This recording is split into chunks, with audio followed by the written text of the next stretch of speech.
There is a moment in every soul's journey when the familiar dissolves, when the walls of what we think is life begin to crack, revealing a light that is not from this world. This is where our story begins. The journey beyond the veil is not simply a tale told for entertainment.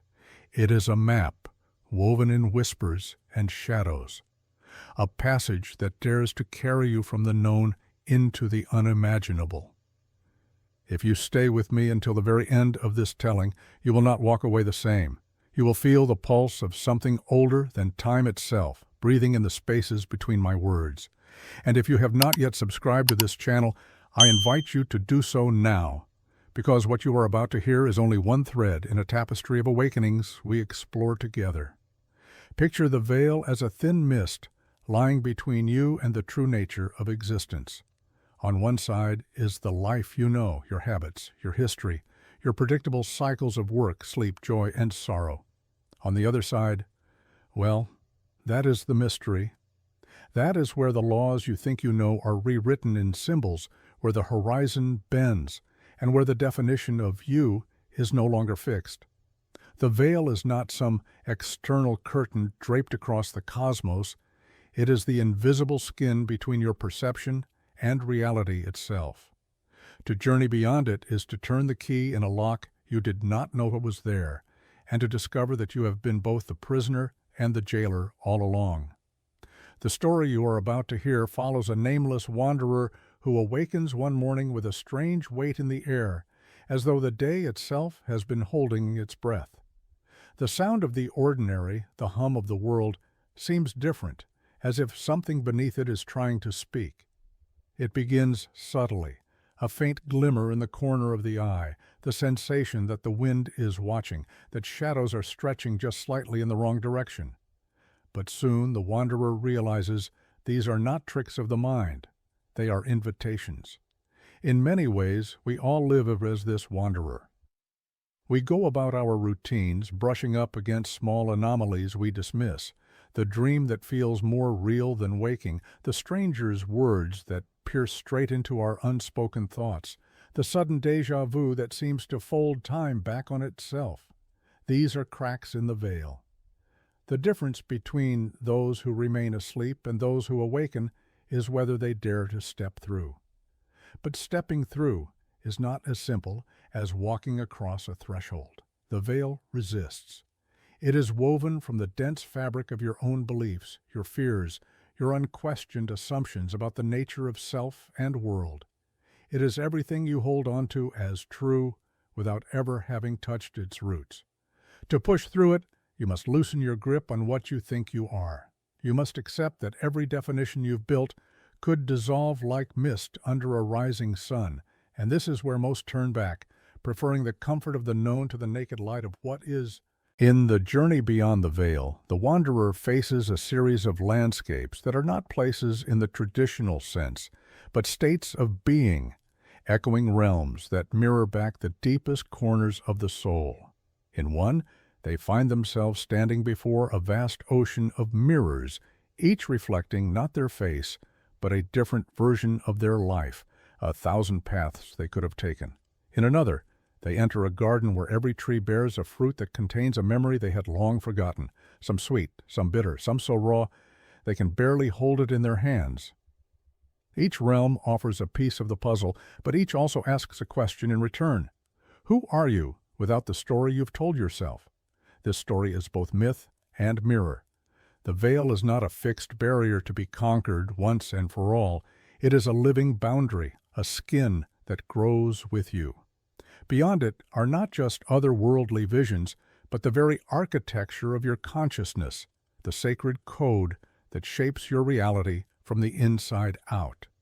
As you listen, you may find yourself recalling strange moments from your own life, moments you could not explain. That is not coincidence. That is the veil stirring, reminding you that you too have a key hidden somewhere deep in your pocket. Our journey will not simply tell of the wanderer's steps. It will explore the currents beneath them, the patterns that ripple through myth, science, spirituality, and the whispered language of dreams. For the veil is not just a spiritual metaphor, it is the quiet truth that the reality you inhabit is only one layer of a much vaster design. The question is not whether there is more beyond it. The question is whether you are willing to see. As we move deeper into the tale, you will begin to sense the shifting of your own perspective, perhaps not all at once. But like the slow turning of a great wheel, something will click into place and the horizon you thought was fixed will begin to move. I ask you as you listen to suspend for a time the demand for everything to be logical, measurable, provable. This is a realm where intuition is the compass, where meaning flows like a river and symbols are as solid as stone. So, settle into this space with me. The wanderer is waiting at the edge of the first threshold, the mist curling at their feet, the air thick with the scent of rain before it falls. In the distance, there is a sound. Not thunder, not wind, but something older, calling them forward. They glance back once at the life they've known, then step into the unknown. And as they do, you step with them. To understand the journey beyond the veil, we must first step into the architecture that underlies it, the invisible scaffolding on which this story hangs. At its heart, the tale is not simply about one traveler moving through mystical landscapes. It is about the deep and universal currents that carry all of us from illusion toward truth. These currents are ancient, flowing beneath every culture's myths, every sage's teachings, every flicker of revelation that has ever passed through human consciousness. The veil, in this sense, is not a wall of stone, but a living membrane. It is the boundary between perception and essence, a threshold shaped not by the universe's cruelty, but by its mercy. The veil exists to shield the unready from a truth so vast it would overwhelm them, just as the early morning fog softens the first light of day, giving the eyes time to adjust. Yet, like the fog, it is never meant to remain forever. The spiritual journey is, in many ways, the slow clearing of that mist. One of the core themes here is that reality is layered.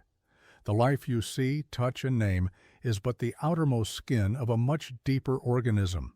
Beneath the surface beats the heart of a greater reality, one that does not adhere to the laws of linear time, rigid identity, or the separation between you and everything else. The wanderer's steps in the story symbolized the act of peeling back those layers, not by force, but by surrender. It is less a heroic march into the unknown than a graceful, if trembling, release into it. Another guiding thread is the interplay between forgetting and remembering. The wanderer's journey is marked not by gaining entirely new knowledge, but by recovering something that was always there, hidden beneath the noise of daily existence. This is a truth echoed in the teachings of mystics and philosophers alike, that the spiritual path is not about acquiring more, but about shedding what is false. We are born with a clarity that the world slowly clouds over, and to pass beyond the veil is to reclaim that original sight. This reclamation demands a certain kind of courage, not the loud, chest-beating bravery that stories often glorify, but the quiet, bone-deep willingness to lose the self you've built. It is the courage to ask the most dangerous question, what if I am not who I think I am? For the wanderer, each step forward requires a small death of identity, the letting go of a role, a certainty, a treasured belief. These moments are rarely dramatic. They happen in silence, in the dim corners of thought where a single idea loosens its hold and something freer slips in. Interwoven with this is the theme of reflection, both literal and symbolic. Mirrors appear throughout the wanderer's path, not as tools of vanity, but as portals into alternate versions of the self. Each reflection challenges the notion that there is one fixed identity, one immutable life path. The mirrors whisper that we are multitudes, carrying within us infinite potentials that branch and curl like the roots of a great tree. To look into these mirrors is to acknowledge that your current reality is not inevitable. It is chosen, often unconsciously, and can be chosen again. The veil also conceals the unity of all things. In the surface world, separation is the default mode of perception, you and I, light and shadow, life and death. Beyond the veil, these divisions dissolve. The wanderer begins to sense that every sound is part of one symphony, every life a single thread in a great unending weave. Even the stones beneath their feet hum with the same essence as the stars above. This is not an abstract philosophy, it is a felt reality, as tangible as the warmth of sunlight on skin. In this unity, the wanderer discovers that love is not merely an emotion, but the very fabric from which existence is spun. And yet, the journey is not without its trials. There is a reason the veil resists being lifted. Within its folds lie the unintegrated shadows of the soul, the fears, regrets, and wounds we have pushed into the corners of our psyche. The wanderer's path forces them to encounter these not as enemies to be vanquished, but as fragments seeking to return home.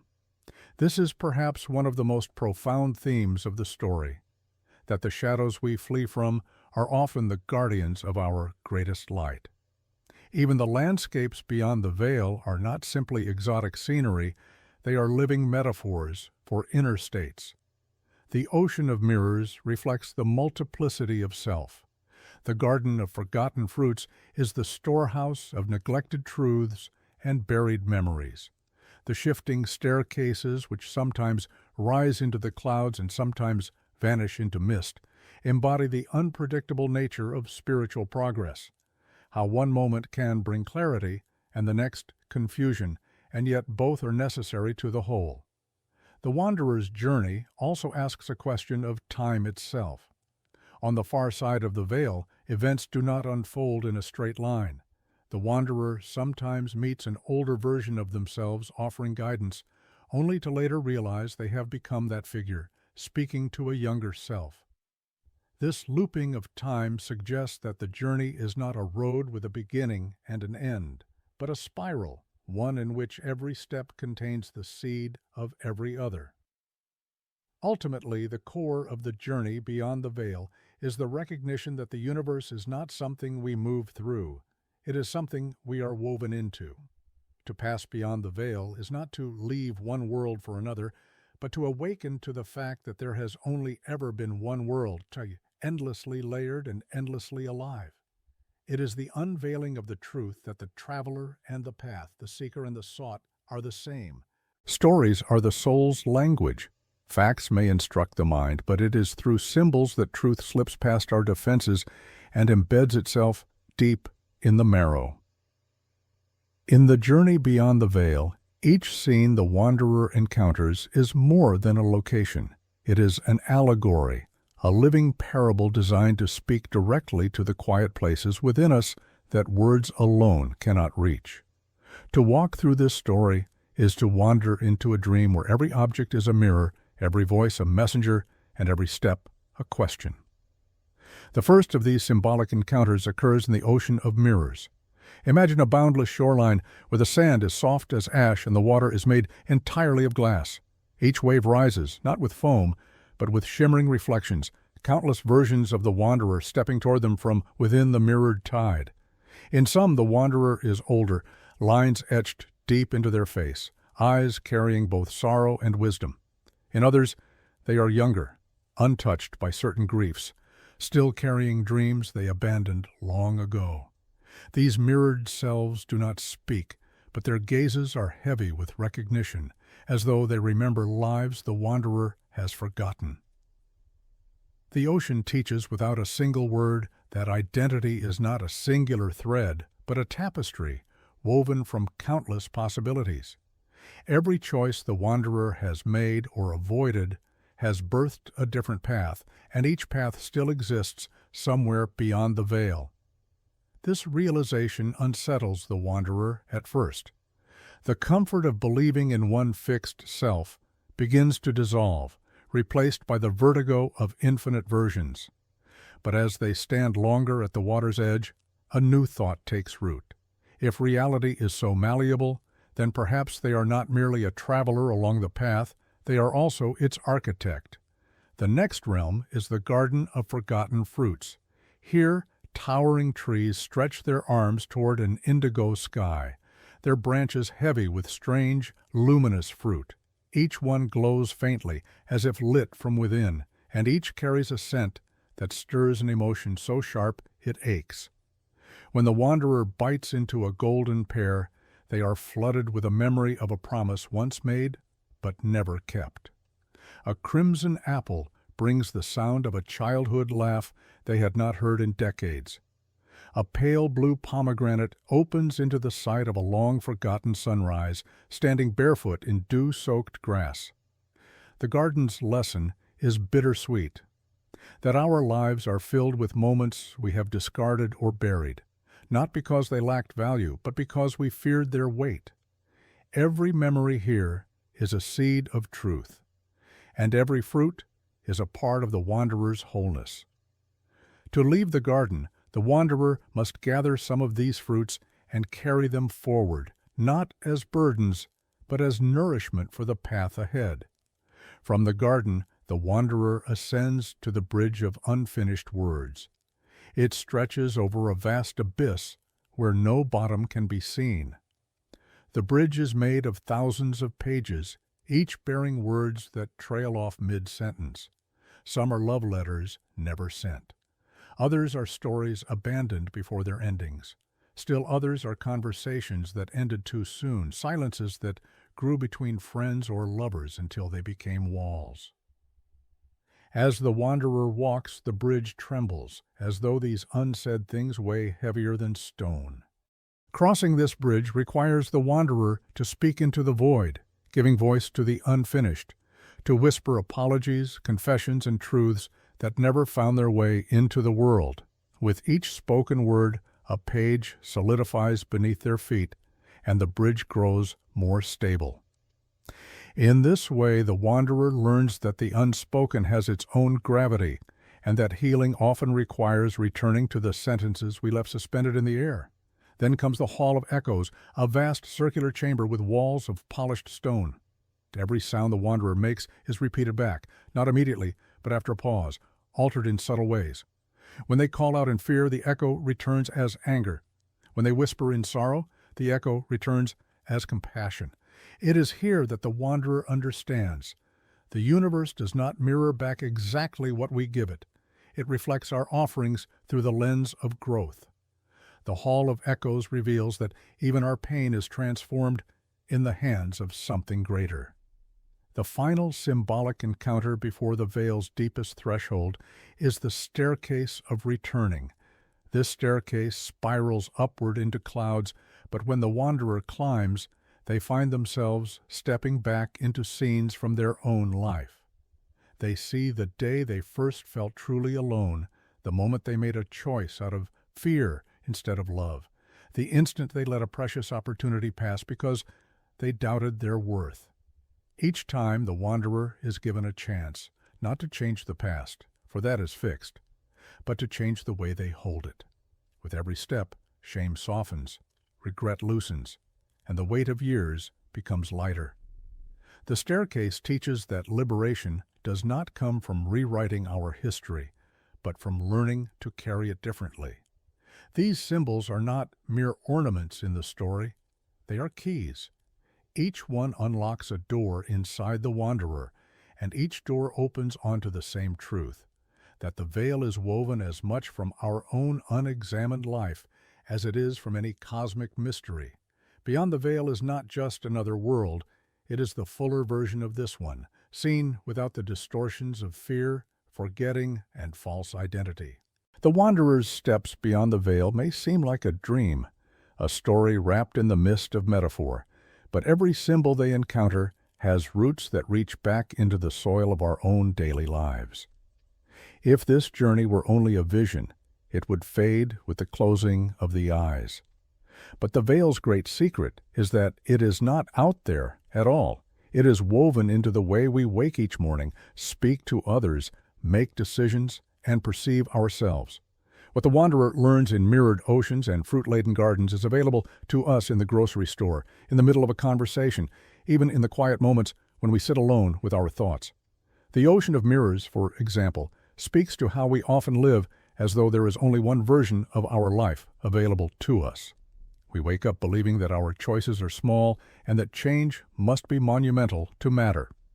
But the truth reflected in that ocean is that reality bends more easily than we think.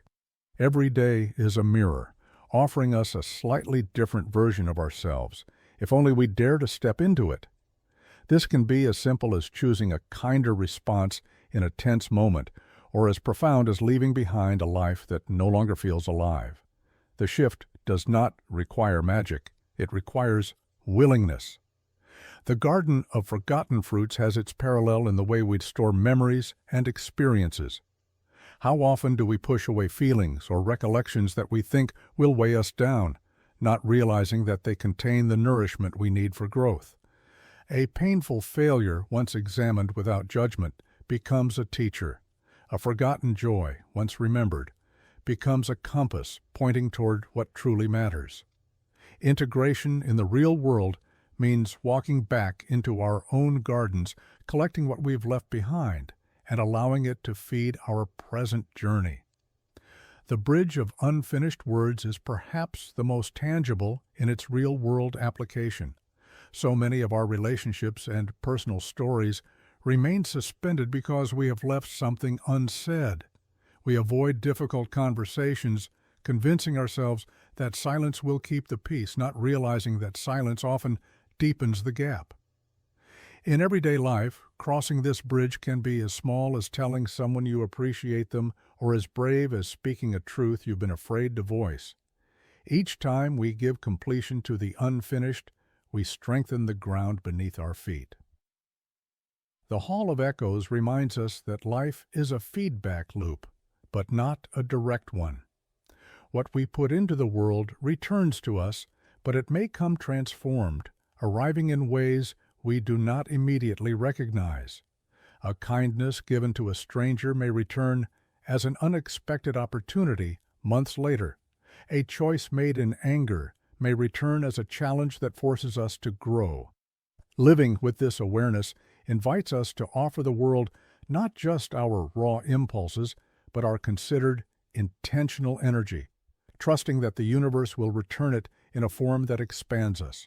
The staircase of returning in its practical form is the work of reinterpreting our past.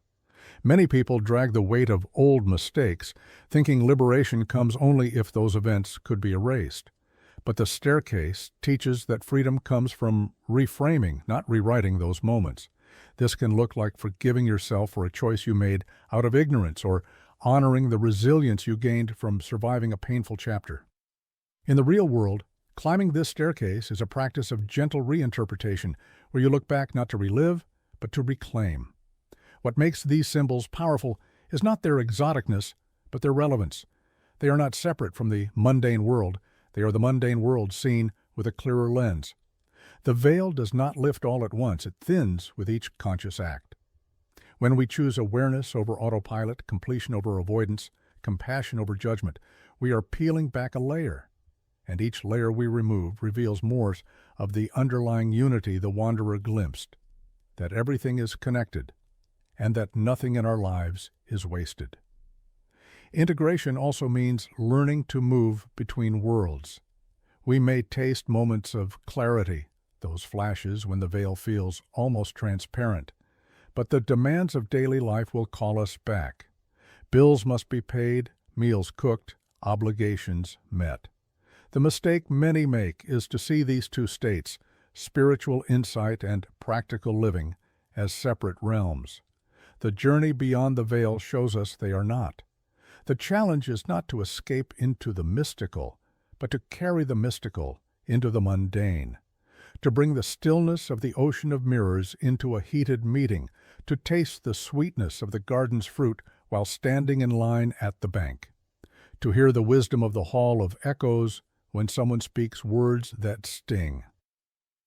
Ultimately, the real-world implication of the journey beyond the veil is this: awakening is not an event. It is a practice. It is not about having one transformative vision and then returning unchanged. It is about allowing the vision to alter how you walk, how you see, how you speak, and how you choose, even in the smallest, most ordinary moments. It is about making your life itself the journey, so that the veil thins not just in rare flashes, but in the slow, steady brightening of each day. The wanderer stands at the farthest edge of the path, the air shimmering with a light that feels less like something to be seen and more like something to be remembered. They have crossed oceans of mirrors, tasted forgotten fruits, walked the trembling bridge of unsaid words, heard the universe speak back in the hall of echoes, and climbed the spiraling staircase that led them deeper into themselves. The veil is no longer a thick, impenetrable wall. It is now a thin mist, curling in the morning sun, something that could be stepped through at any moment.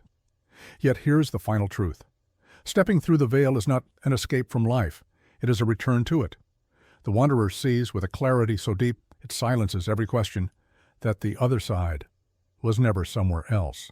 Every realm they visited was woven from the same thread as the life they left behind. The difference was in how they saw, how they listened, how they responded. Beyond the veil was not a destination. It was a way of being. This realization is what transforms the story from an otherworldly fable into a call for personal transformation. The journey you have listened to is not only the wanderer's, it is yours. The veil in your life is composed of the beliefs you have never questioned, the hurts you have never faced, the silences you have never broken, and the love you have never dared to give. Every day offers you a mirror, a fruit, a bridge, a hall, and a staircase. Every day asks whether you will turn away or step forward. To awaken is not to live without pain, but to live with an unshakable awareness that pain itself can be a guide. It is to move through your world knowing that even the smallest act, speaking a truth, remembering a joy, forgiving a shadow, can shift the shape of your reality. The veil is not lifted in grand, singular moments. It is worn thin by the daily, deliberate choice to see more deeply, to feel more fully, to live more courageously. And here is the cosmic paradox. The more the wanderer sees beyond the veil, the more reverence they feel for the veil itself. Without it, there would be no journey, no unfolding, no dance between forgetting and remembering. The veil is the brushstroke that gives depth to the painting, the pause that gives music its rhythm. It exists not to keep you from truth, but to let you grow into the strength required to hold it. Now, as the wanderer stands before the final threshold, they do not rush through. They breathe in the air of both worlds, the one they have walked through all their life, and the one they have glimpsed in moments of unbearable beauty and clarity.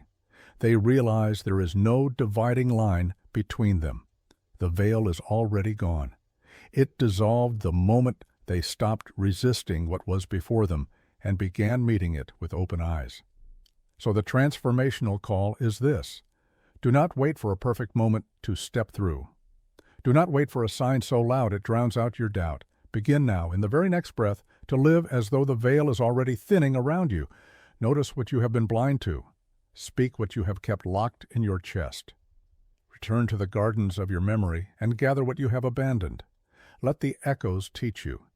Let the staircase change the way you carry your past. The journey is not about reaching some far-off realm. It is about revealing the luminous depth that has always been here, just beyond the edge of your sight. When you begin to live this way, the veil will lift in places you never expected, in a stranger's smile, in the rustle of wind through leaves, in the way your own heartbeat sounds when you are still enough to hear it. This is the journey beyond the veil, not a story to hear once and forget, but a rhythm to walk with for the rest of your life. And if you carry it faithfully, you will awaken each day a little more, until the line between this side and that side disappears entirely. And all that is left is the truth that was waiting for you all along.